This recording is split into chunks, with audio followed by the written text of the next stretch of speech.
Hello, welcome back. So ನಾನು ರೆಡಿಯಾಗಿದ್ದೀನಿ. ಇವತ್ತು actually ಒಂದು ಸ್ಪೆಷಲ್ ಡೇ ಅಂತಲೇ ಹೇಳ್ಬೋದು. ಅಂದರೆ ಇವತ್ತು ಅಮೆ ಸ್ಕೂಲಲ್ಲಿ ಕ್ರಿಸ್ಮಸ್ ಡೇ ಸೆಲೆಬ್ರೇಷನ್ ಇದೆ. ಸೊ ಕ್ರಿಸ್ಮಸ್ ಇನ್ನೂ 2 ದಿನ ಇದೆ. ಆದರೆ ಅದು ಮುಂಚೆನೇ ಇವರು ಸೆಲೆಬ್ರೇಟ್ ಮಾಡ್ತಾರೆ. ಯಾವುದೇ ಫೆಸ್ಟಿವಲ್ ಇರಲಿ ಹೀಗೇ ಮುಂಚೆನೇ ಸೆಲೆಬ್ರೇಟ್ ಮಾಡಿ ಆ ದಿನ ಆ ಡೇ ಏನಿರುತ್ತೆ ಅದು ಇವ್ರಿಗೆಲ್ಲ ಹಾಲಿಡೇ ಇರುತ್ತೆ. ಸೊ ಇವತ್ತು ಪೇರೆಂಟ್ಸ್ ಕೂಡ ಕಳಿಸಿದ್ದಾರೆ. ಅಂದರೆ ಪೇರೆಂಟ್ಸ್ಗೂ ಕೂಡ ಅಂದರೆ ಆ ಇವೆಂಟ್ಗೆ ಹೋಗಬೇಕು, ಪ್ಲಸ್ ಕಿಡ್ಸ್ ಮತ್ತು ಪೇರೆಂಟ್ಸ್. ಸೊ ಹಾಗಾಗಿ ಇವರು ಕೂಡ ಇವತ್ತು ಆಫೀಸ್ಗೆ ಅಂದರೆ ಇವತ್ತು ಹೋಗ್ತಾ ಇಲ್ಲ, ಮನೆಯಲ್ಲೇ ಕೆಲಸ ಮಾಡ್ತಿದ್ದಾರೆ. ಸೊ ಇಬ್ಬರು ಪೇರೆಂಟ್ಸ್ ಇರಬೇಕು ಇವತ್ತು. ಹಾಗಾಗಿ ಈಗ ಸ್ವಲ್ಪ ರೆಡಿಯಾಗಿ ನಾನು ಹೊರಗಡೆ ಹೋಗ್ತಾ ಇದ್ದೀನಿ. ಅಮ್ಮೆಗೆ ಅಂತ ಏನಾದರೂ ಒಂದು ಟೀ ಶರ್ಟ್ ತೊಗೊಳ್ಬೇಕು ಅಂತ. ಅಂದರೆ ಕ್ರಿಸ್ಮಸ್ ರಿಲೇಟೆಡ್ ಟೀ ಶರ್ಟ್ಸ್, ಈಗ ರೆಡ್ ಟೀ ಶರ್ಟ್ಸ್ ಎಲ್ಲ ಬಂದಿರತ್ತಲ್ಲ, ತುಂಬ ಚೆನ್ನಾಗಿ ಸ್ಯಾಂಟಾ ಕ್ಲಾಸ್ ಇರೋವಂಥದ್ದು ತುಂಬ ಚೆನ್ನಾಗಿ ಬಂದಿದೆ. ಲಾಸ್ಟ್ ಟೈಮ್ ನಾನು ನೋಡಿದ್ದೆ, ಆದರೆ ತೊಗೊಳಕ್ಕಾಗಿರಲಿಲ್ಲ, ಟೈಮ್ ಇರಲಿಲ್ಲ ನನಗೆ. ಸೊ ಇವಾಗ ಟೈಮ್ ಮಾಡಿಕೊಂಡು ಹೋಗ್ತಾ ಇದ್ದೀನಿ. ಇವತ್ತು ಸಂಜೆನೇ ಇವೆಂಟ್ ಇರೋದಲ್ವ, ಸೊ ಹಾಗೇ ಅವನಿಗೆ ಅಂತ ಏನಾದರೂ ನೋಡೋದಕ್ಕೆ ಅಂತ ಹೋಗ್ತಾ ಇದ್ದೀನಿ. ಇಲ್ಲಿ ಹತ್ತಿರದಲ್ಲೇ ಝೂಡಿಯೋ ಇದೆ, ಫಸ್ಟ್ ಅಲ್ಲಿ ನೋಡ್ತೀನಿ. ಸೊ ಅಲ್ಲೇನಾದರೂ ಇಷ್ಟ ಆಗಲಿ ಅಂತಂದರೆ ಮತ್ತೆ ಬೇರೆ ಶಾಪಲ್ಲಿ ಹೋಗಿ ನೋಡಬೇಕು. ಸೊ ಅದಕ್ಕೆ ನಾನು ಇವತ್ತು ಬ್ಲಾಗ್ ಸ್ಟಾರ್ಟ್ ಮಾಡಿದ್ದು. ಸೊ ಇವತ್ತು ಹೇಗೆ ಹೋಗುತ್ತೆ ಅಂತ ನೋಡೋಣ ಡೇ. ಮತ್ತು ಬ್ರೇಕ್ಫಾಸ್ಟ್ ನೀವು ನೋಡಿದ್ರಿ, ನಾವಿವತ್ತು ಮೆಂತ್ಯ ದೋಸೆ ಮಾಡಿದ್ದೆ. ಸೊ ತುಂಬಾ ಅಂದರೆ ತುಂಬ ಟೇಸ್ಟಿಯಾಗಿರುತ್ತೆ. ಸೊ ನಿಮಗೆ ಆ ಪೂರ್ತಿ ರೆಸಿಪಿ ಬೇಕು ಅಂದರೆ ಮೆಂತ್ಯ ದೋಸೆ ಹೇಗೆ ಮಾಡ್ತಾರೆ ಪರ್ಫೆಕ್ಟ್, ಅಂದರೆ ಮೆಜರ್ಮೆಂಟ್ ತೊಗೊಂಡು ಮಾಡೋದಕ್ಕೆ ಹೇಗೆ ಮಾಡಬೇಕು ಅಂತಂದರೆ ರೆಸಿಪಿ ನನಗೊಂದು ಕಮೆಂಟ್ ಹಾಕಿ, ನಾನು ನನ್ನ ನೆಕ್ಸ್ಟ್ ಮುಂದೆ ಬರೋ ವ್ಲಾಗ್ಸಲ್ಲಿ ಡೆಫಿನೆಟ್ಲಿ ಶೇರ್ ಮಾಡ್ತೀನಿ. ಅದು ತುಂಬ ಒಳ್ಳೆಯದು. ಅಂದರೆ ಬಿಸಿ ತಿನ್ನೋದಕ್ಕೂ ಚೆನ್ನಾಗಿರುತ್ತೆ. ಅಂದರೆ ಥಂಡಿ ಅಲ್ವಾ, ಈಗ ವಿಂಟರ್ ಸೀಸನ್. ಸೊ ಹಾಗಾಗಿ ಏನಾದರೂ ಬಿಸಿ ತಿನ್ನಬೇಕು ಅಂತ ಅನಿಸ್ತಿರುತ್ತೆ, ಕ್ರೇವಿಂಗ್ಸ್ ತುಂಬ ಆಗ್ತಿರುತ್ತೆ ಈ ಚಳಿಗಾಲದಲ್ಲಿ. ಹಾಗಾಗಿ ಬೆಳಗಿನ ಬ್ರೇಕ್ಫಾಸ್ಟ್ ತುಂಬಾ ಅಂದರೆ ಹೆಲ್ದಿ, ಪ್ರೋಟೀನ್ ಪ್ಲಸ್ ಮೆಂತ್ಯ ಇರೋದ್ರಿಂದ ಮೆಂತ್ಯ ಕಾಳೋದ್ರಿಂದ ತುಂಬ ಹೆಲ್ದಿ. ಮತ್ತು ಮಕ್ಕಳು ಕೂಡ ತುಂಬಾ ಹೆಲ್ದಿ. ಆ್ಯಕ್ಚುಲಿ ಅಮ್ಮೆಗೂ ಈಗಲಿಂದನೇ ನಾನೇನು ಬ್ರೇಕ್ಫಾಸ್ಟ್ ಮಾಡ್ತೀನಿ, ಅಂದರೆ ಹೆಲ್ದಿ ಬ್ರೇಕ್ಫಾಸ್ಟ್ ಏನಿದೆ ಅದನ್ನೇ ನಾನು ಪ್ರಿಫರ್ ಮಾಡೋದು. ಆ್ಯಕ್ಚುಲಿ ಹೆಲ್ದಿ ಅಂದರೆ ಊಟ ಕೂಡ ನಾನು ಯಾವುದೇ ರೀತಿ ಅವನಿಗೆ ಪಾಸ್ತಾ, ಪಿಜ್ಜಾ, ಮ್ಯಾಗಿ ಈ ಥರ ಯಾವುದೂ ಅವನು ತೊಗೊಳ್ಳೋದಿಲ್ಲ. ಏನೇ ಇದ್ರೂ ಇಂಡಿಯನ್ ಅಂದರೆ ದೇಸಿ ಫುಡ್ ನಾನು ಅವನಿಗೆ ರೂಢಿ ಮಾಡಿಸಿದ್ದೀನಿ. ಅವನಿಗೊಂದ್ಸಲ ನಾನು ಪಾಸ್ತಾ ಮಾಡಿಕೊಟ್ಟಿದ್ದೆ, ಆದರೆ ಅವನು ತಿನ್ನಲಿಲ್ಲ. ಅಂದರೆ ನನಗೆ ಸ್ಪೆಷಲಿ ಪಾಸ್ತಾ ಅಂದರೆ ತುಂಬ ಇಷ್ಟ. ಮತ್ತು ಸೊ ಹಾಗಾಗಿ ಅವನಿಗೆ ಈ ಥರ ಹೆಲ್ದಿ ಫುಡ್ಡನ್ನೇ ನಾನು ಪ್ರಿಫರ್ ಮಾಡೋದು. ಅಂದರೆ ದೋಸೆ, ಪಡ್ಡು, ಇಡ್ಲಿ ಇದೆಲ್ಲನೂ ತಿಂತಾನೆ ಅವನು ಚೆನ್ನಾಗಿ. ಮನೆ ದೋಸೆ, ಇಡ್ಲಿ, ಪಡ್ಡು. ಅದೇ ಹೊರಗಡೆ ಹೋದರೆ ಸ್ವಲ್ಪ ಬೇಜಾರು ಮಾಡ್ಕೋತಾನೆ, ಆದರೆ ಮನೇದು ಅವನಿಗೆಲ್ಲನೂ ರೂಢಿ ಮಾಡಿಸಿದ್ದೀನಿ. ಅದೊಂದು ಚೆನ್ನಾಗಿದೆ. ಆ್ಯಕ್ಚುಲಿ ಏನು ಗೊತ್ತಾ, ಮಕ್ಕಳಿಗೆ ಸಣ್ಣವರಿದ್ದಾಗಿಂದನೇ ನಾವೇನು ಹೇಳ್ತೀವಿ, ನಾವೇನು ರೂಢಿ ಮಾಡಿಸ್ತೀವಿ ಅದು ಲೈಫ್ ಲಾಂಗ್ ತನಕ ಇರುತ್ತೆ. ಅದಂತೂ ನಿಜ ಆ್ಯಕ್ಚುಲಿ.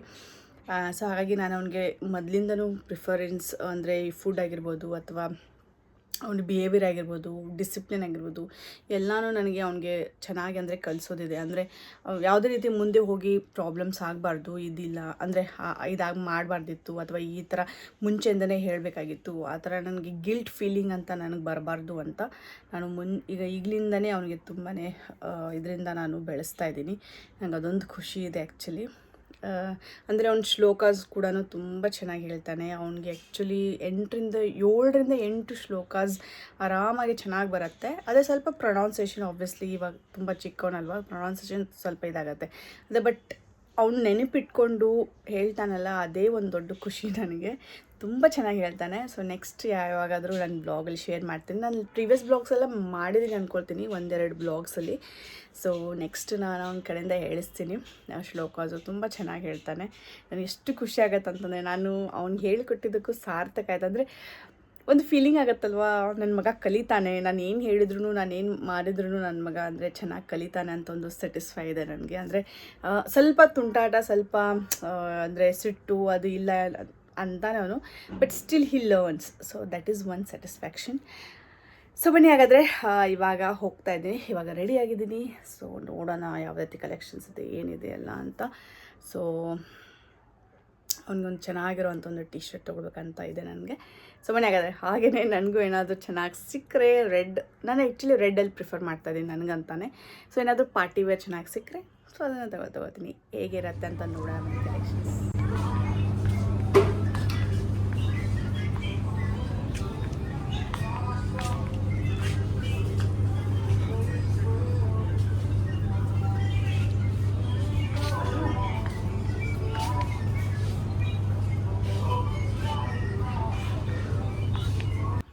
ಈಗ ಇಲ್ಲಿ ನಾನು ಝೂಡಿಯೋಗೆ ಬಂದಿದ್ದೀನಿ.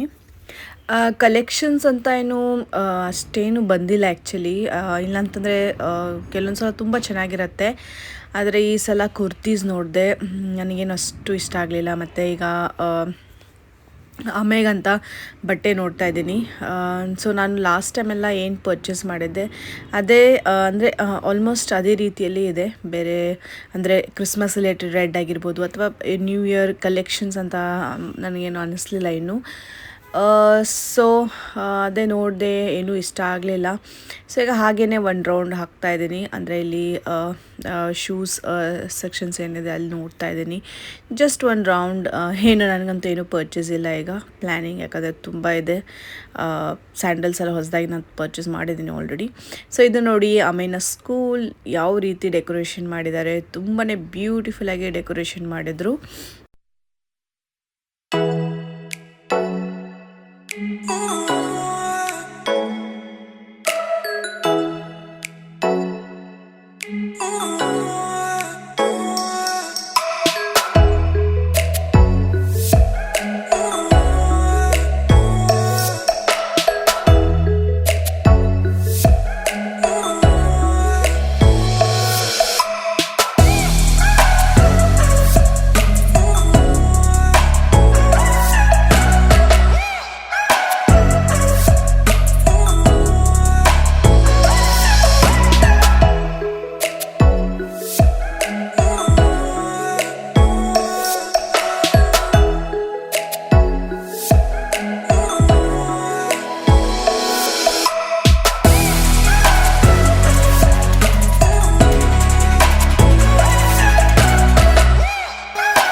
ತುಂಬಾ ಬ್ಯೂಟಿಫುಲ್ಲಾಗಿ ಇವೆಂಟ್ನ ಆರ್ಗನೈಸ್ ಮಾಡಿದರು. ಮಕ್ಕಳಂತೂ ಎಷ್ಟು ಎಂಜಾಯ್ ಮಾಡ್ತಾಯಿದ್ರು ಅಂದರೆ ಅಮೆಯು ಕೂಡ ತುಂಬಾ ಎಂಜಾಯ್ ಮಾಡ್ದ. ನಮಗೆ ಇಷ್ಟು ಕಲರ್ಫುಲ್ಲಾಗಿ ಚೆನ್ನಾಗಿ ಅನ್ನಿಸ್ತಾ ಇತ್ತು. ಆ್ಯಕ್ಚುಲಿ ತುಂಬಾ ಎಫರ್ಟ್ಸ್ ಹಾಕಿದ್ದಾರೆ. ಅವ್ರು ಹೇಳ್ತಾಯಿದ್ರು ಆಲ್ಮೋಸ್ಟ್ 15 ಡೇಸಿಂದ ತುಂಬಾ ಎಫರ್ಟ್ಸ್ ಹಾಕಿದ್ದೀವಿ, ಡೇ ಆ್ಯಂಡ್ ನೈಟ್ ಕೂತ್ಕೊಂಡು ಇದೆಲ್ಲ ಅರೇಂಜ್ಮೆಂಟ್ಸ್ ಮಾಡಿದ್ದೀವಿ ಅಂತ ಹೇಳ್ತಾಯಿದ್ರು. ಅದೇನು ಕ್ರೌನ್ ಮಕ್ಕಳೆಲ್ಲ ಹಾಕ್ಕೊಂಡಿದ್ದಾರೆ ಅದೆಲ್ಲ ಅವರೇ ಮಾಡಿದಂತೆ. ಮತ್ತು ಕ್ರಾಫ್ಟ್ಸ್ ಏನು ಒಳಗಡೆ ಎಲ್ಲ ಏನು ನೋಡಿದ್ದೀರಾ ಕ್ರಾಫ್ಟ್ಸ್, ಅದು ಸಂತಾ ಕ್ಲೋಸ್ ಆಗಿರ್ಬೋದು, ಪ್ರತಿಯೊಂದೂ ಅವರೇ ಎಲ್ಲ ಮಾಡಿರೋದು. ತುಂಬಾ ಎಫರ್ಟ್ಸ್ ಹಾಕ್ತಾರೆ. ತುಂಬ ಚೆನ್ನಾಗಿ ಅನ್ನಿಸ್ತು ನಮಗೆ. ಹೀಗಿತ್ತು ಅಮೇನ ಸ್ಕೂಲ್ನ ಕ್ರಿಸ್ಮಸ್ ಡೇ.